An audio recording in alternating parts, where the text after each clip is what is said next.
যদি জামাত ইসলামী বাংলাদেশে এবার ক্ষমতায় আসে আর আমি যদি আসতে পারি, এই চারটা কাজকে আমরা ঝাঁটা পিটাই করে বিদায় করবো ইনশাআল্লাহ।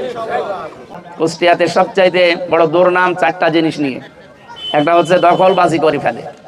আমাদের এই এলাকায় তো এগুলো নেই নাকি?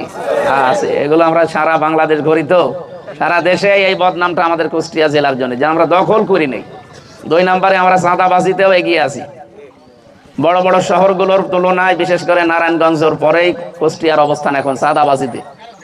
আপনি শরীফ দেখবেন সারা বাংলাদেশের 64 জেলার সবচাইতে বেশি চাঁদাবাজি হয় ঢাকার কিছু কেন্দ্রিক 2 নম্বরে, যেহেতু নারায়ণগঞ্জ পাশে আছে ওই জায়গায়। এরপরে আমরা আছি। আমরা এই দুর্নাম, এই বদনাম এবার আর রাখতে চাই না।